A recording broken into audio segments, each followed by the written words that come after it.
तो दोस्तों अभी पेज नंबर 49 इसके ऊपर आपको एक क्वेश्चन दिख रहा है। क्या कह रहा है? Arrange this length in increasing order. तो यहां पर ये जो लेंथ है इसको हमें इंक्रीजिंग ऑर्डर में लिखने हैं। कितनी है? 1 2 3 4 5 6 7 8 8 लेंथ है। आठों लेंथ को हमें क्या करना है? तो इंक्रीजिंग ऑर्डर में लिखना है। राइट नाउ अब सबसे पहले यहां पर हम देखेंगे, यहां पर डिनोमिनेटर कितना है? 10, यहां पर भी 10, यहां पर भी 10, यहां पर भी 10, यहां पर भी 10, यहां पर भी 10, यहां पर भी 10, यहां पर भी 10।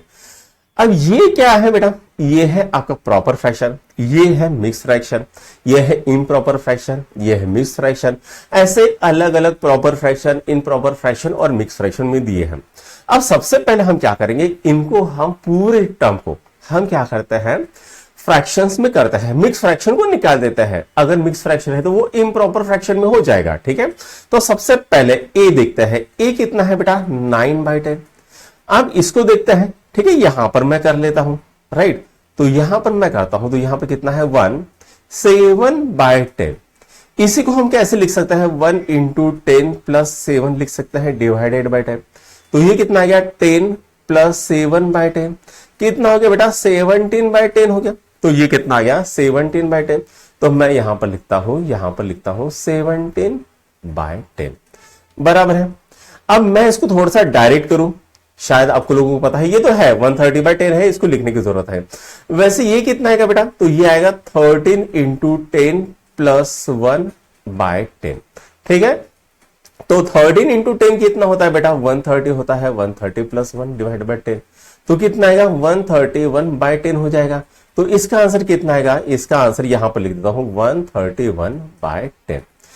उसी तरह से इसको करेंगे 100 into 10 into 10 100 plus 5 105 divided by 10 हो गया।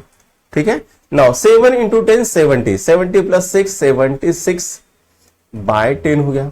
नाउ यहां 6 इंटू 10 60 प्लस 7 67/10 और ये कितना है? ये है 4/10। अब बेटा सबसे छोटा कौन सा है? तो सबसे छोटा अगर आप देखोगे तो सबसे छोटा मुझे लगेगा यहां पर h। ठीक है, सबसे छोटा कौन सा है? h। तो यहां पर हम सबसे पहले लिखेंगे h को। ठीक है, आंसर में हम लिखेंगे h को। h कितना है? 4/10। उसके बाद कौन सा है बेटा? ये है a। उसके बाद a है। ठीक है, 9/10। उसके बाद कौन सा है बेटा? ये खत्म हो गया, ये खत्म हो गया, ये है b 17/10, या इसको लिखो 17/10, इसको लिख लो, कोई दिक्कत नहीं है। उसके बाद कितना है बेटा? ये लिखो g आएगा 7/10।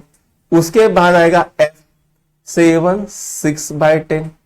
उसके बाद आएगा आपका बेटा e आएगा। ठीक है, 5/10। उसके बाद आएगा c। ठीक है, c आएगा 130/10 और लास्ट में आएगा आपका d 13/10। तो यहां पर ये क्वेश्चन भी सॉल्व हो गया है, इसको नोट डाउन कर लो बेटा।